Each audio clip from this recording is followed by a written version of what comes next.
जय हिंद दोस्तों, मैं निधिबेन चौहान। आज हम करेंगे क्लास 10th का 9.1 का क्वेश्चन नंबर 5। इसमें हमें दिया गया है एक पतंग ज़मीन से 60 मीटर की ऊंचाई पर उड़ रही है। देखिए ये हमारी यहाँ पर पतंग है, जो ए है ये पतंग है, यहाँ पर हमारी पतंग उड़ रही है। ठीक है, इस पतंग की डोरी एक छोड़े क्षण भर माटे जमीन पर ना एक बिंदु साथे बंधी हुई है। यानी कि देखो ये यहाँ पर सी से बंधी हुई है डोरी। ओके, सी से यहाँ डोरी जा रही है ऊपर और यहाँ हमारी पतंग है, तो ये हमारी डोरी हो गई, जिसे हम यहाँ कर्ण कहेंगे।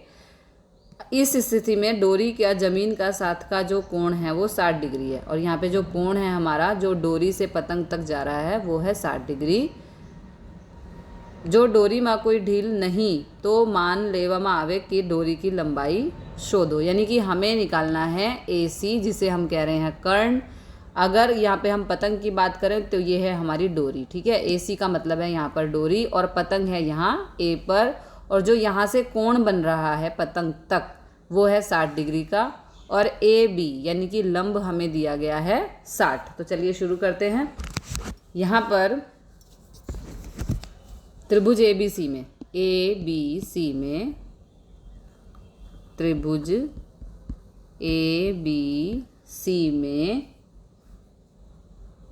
कोण B बराबर है 90 डिग्री, कोण C बराबर है 60 डिग्री, और AB बराबर है 60, यानी कि AB है हमारा लंब। ठीक है, अब लंब हमें दिया हुआ है और कर्ण हमें फाइंड करना है। ठीक है, तो सबसे पहले हम यहाँ पे लिख लेते हैं LAL KKA, लाला आया लाया कच्चे कच्चे आम। ठीक है, लंब हमें दिया है, कर्ण हमें फाइंड करना है। तो लंब और कर्ण दिया है, तो लंब और कर्ण किस में आ रहा है? लंब और कर्ण आ रहा है हमारा साइन में। ठीक है, तो यहाँ पर हो जाएगा साइन C बराबर AB। जो चीज़ हमें दी है और जो हमें फाइंड करनी है हमें वही लेनी है AC। ठीक है, तो देखो AB हमारा है लंब और AC हमारा है कर्ण, इसलिए हो गया साइन C। ठीक है, तो ये हो जाएगा साइन C का मतलब है साइन 60, AB है 60 और AC हमें फाइंड करना है। साइन 60 की वैल्यू होती है √3/2 बराबर 60/AC। AC यहाँ भाग हो रहा है, इधर जाएगा तो गुणा हो जाएगा, तो ये हो जाएगा √3AC बराबर 2, यहाँ भाग हो रहा है, इधर जाएगा तो गुणा हो जाएगा। तो 60 दूनी 120, और यहाँ पर √3 और AC यहाँ गुणा हो रहे हैं, तो √3 यहाँ आएगा तो भाग हो जाएगा। अब कभी भी छेद में हम √3 नहीं छोड़ते, मतलब रूट वाला नंबर नहीं छोड़ते, तो इसके लिए हम यहाँ पे आगे सॉल्व करेंगे।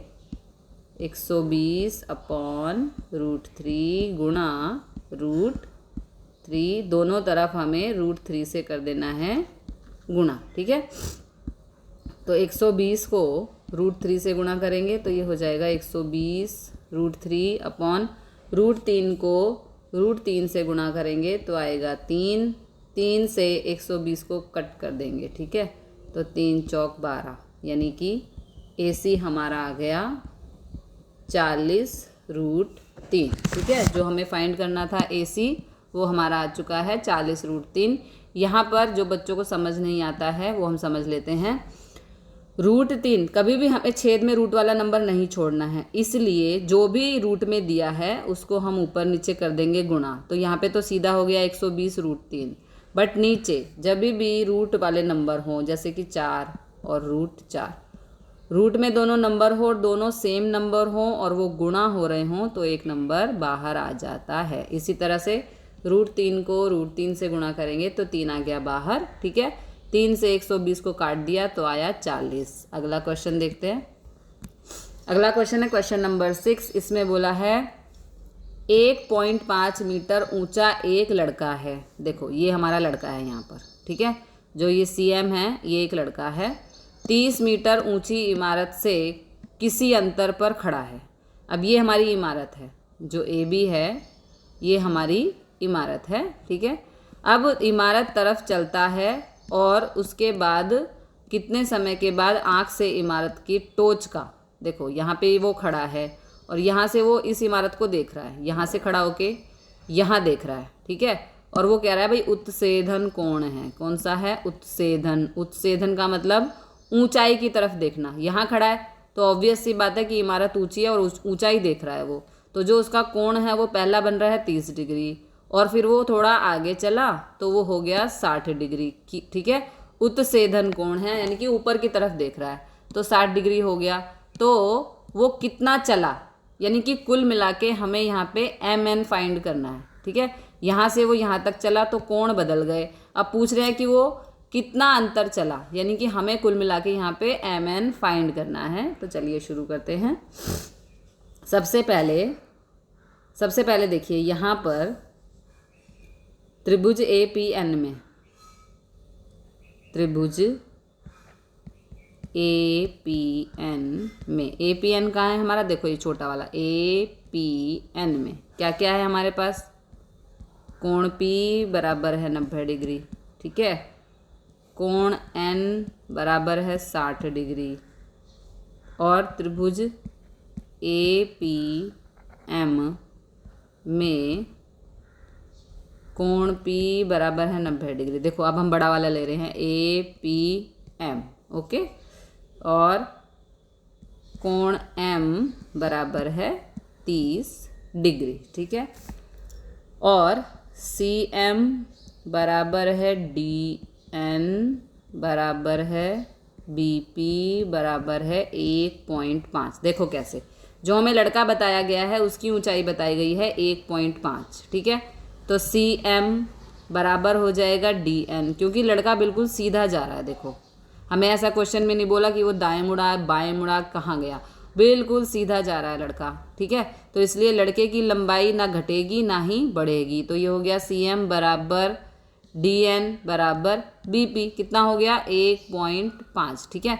जो इतना है ये हमारी लड़के की ऊंचाई है। अब जो इमारत की टोटल ऊंचाई है वो है AB, ठीक है। तो AB है और PB हमारा लड़का है, देखो ये हमारा लड़का है, ठीक है, और इसकी लंबाई है 1.5, लड़के की ऊंचाई है 1.5, और इस इमारत की टोटल ऊंचाई है 30 मीटर। तो हमें अब इमारत की ऊंचाई अलग से निकालनी है और लड़के की ऊंचाई अलग से निकालनी है। तो ये तो लड़के की ऊंचाई हो गई, लड़के की ऊंचाई हमारी 1.5 है। तो इमारत की कितनी दी है, टोटल हमें 30 दी है ना, तो 30 में से हम माइनस कर देंगे 1.5, क्योंकि हमें इमारत की ऊंचाई निकालनी है। ये तो हमारा लड़का है यहाँ तक तो, और ये हमारी इमारत है फिर टोटल, ठीक है। तो 30 में से 1.5 को माइनस करेंगे तो हमारे पास आएगा 28.5, जो हमारा हो जाएगा AP, ठीक है। AP कितना आ गया हमारा 28.5, इसमें से हमने 30 में से 1.5 को माइनस कर दिया क्योंकि वो हमारा लड़का है, और अब हमारी इमारत हो गई AP, ठीक है। अब हम इसको सॉल्व करेंगे त्रिभुज APN में, त्रिभुज APN में हमारे पास क्या क्या है, कोण P 90 डिग्री है, और यहाँ पर देखो APN की बात हो रही है, पहले छोटा वाला APN में हमारे पास लंब है AP, कितना आया था हमारा 28.5, ठीक है। और हमें फाइंड करना है NP या PN। तो देखो लंब और आधार किसके लिए होते हैं, पहले ये लिख लेते हैं, LALKKA, लाला आया लाया कच्चे कच्चे आम। अब यहाँ पर लंब और आधार, तो लंब और आधार हमारे कहाँ है, यहाँ है, sin cos tan, ठीक है। तो ये हो जाएगा tan n बराबर AP हमारा लंब है और NP हमारा आधार है, लंब बटे आधार, ओके। तो tan n यहाँ पे हो जाएगा tan 60 बराबर AP कितना है 28.5, और NP हमें फाइंड करना है। tan 60 की वैल्यू होती है √3 बराबर 28.5 अपॉन NP, ओके। अब NP को यहाँ नहीं छोड़ सकते, NP यहाँ भाग हो रहा है, इधर जाएगा तो गुणा हो जाएगा √3 NP बराबर 28.5 अपॉन √3 यहाँ गुणा हो रहा है, इधर आएगा तो भाग हो जाएगा। ठीक है, तो ये आ गया हमारा NP, ये हमारी NP की वैल्यू आ चुकी है। अब हम काम करेंगे बड़े त्रिभुज में, यानी कि APM में। ओके, तो यहाँ पे हम पहले लाइन डाल देते हैं। अब हम बात करेंगे त्रिभुज APM में। APM में क्या क्या है हमारे पास? कोण P बराबर है 90 डिग्री। ठीक है, तो देखो इसमें भी हमारे पास लंब है। लंब कितने का है? 28.5, सेम ही रहेगा। ठीक है, और आधार हमें नहीं पता, तो इसको हम नाम देंगे क्या?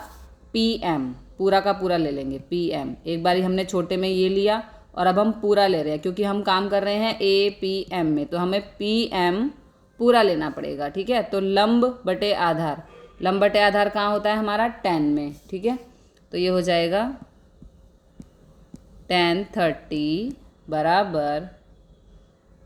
बराबर लंब बटे आधार। तो लंब क्या है? AP, और आधार क्या हो जाएगा इसमें पूरा का पूरा? PM। ओके, तो AP कितना है हमारा? 28.5। PM हमें नहीं पता।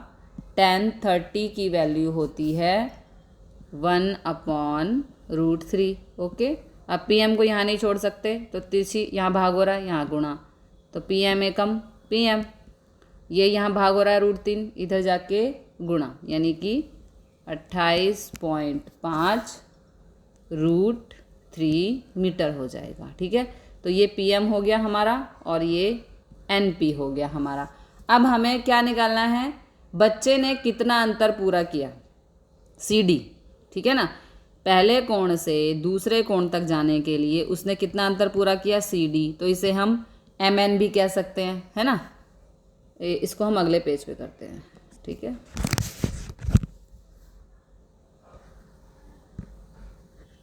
बच्चे द्वारा पूरा किया गया अंतर। ठीक है, कितना है वो? MN है। MN को हम क्या लिख सकते हैं? PM minus PN। देखो एक बार चेक कर लेते हैं, PM माइनस PN। PM पूरा का पूरा हमारा PM है, उसमें से हम माइनस कर देंगे PN को, क्योंकि जो हमारा क्वेश्चन है वो ये पूछ रहा है कि वो कितना चला। लड़का यहाँ से शुरू हुआ और दूसरे एंगल तक वो कितना दूरी उसने तय की, तो हम क्या करेंगे? पूरे में से, यानी कि PM में से PN को कर देंगे माइनस। ठीक है, तो हमारी दूरी आ जाएगी लड़के की जितनी उसने तय की है।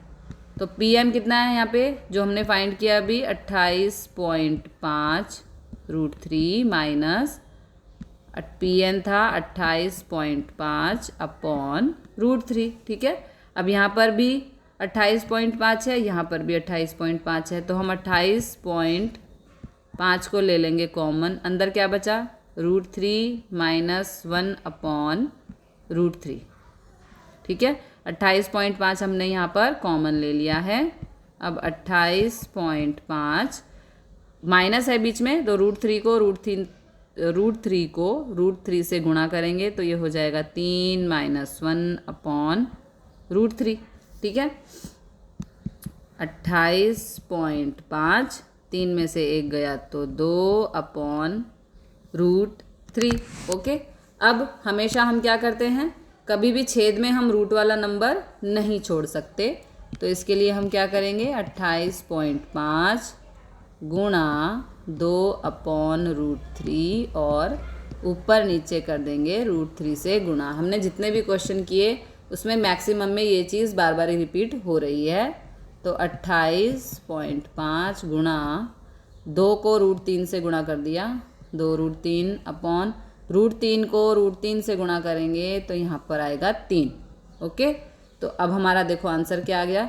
बीच में गुणा है तो 3 से ये तिरछा कट सकता है। ठीक है, 3 से 28.5 को हम भाग करेंगे या काटेंगे तो हमारा आंसर आएगा 9.5 गुणा 2 √3। अब 9.5 को 2 से करेंगे गुणा तो आ जाएगा 19√3। यानी कि जो हमारा क्या निकाला था हमने, ये लड़के ने कितना अंतर पूरा किया, एक बार चेक करते हैं पीछे क्या था वो, उसको हमने नाम दिया था mn। ठीक है, तो हमारा mn क्या आ चुका है, mn हमारा आ गया है mn बराबर 19√3। यानी कि लड़के ने कितना अंतर काटा, लड़के द्वारा तय की गई दूरी कितनी है, 19√3। ओके, तो मिलते हैं अगले क्वेश्चन के साथ अगली वीडियो में। जय हिंद, जय भारत।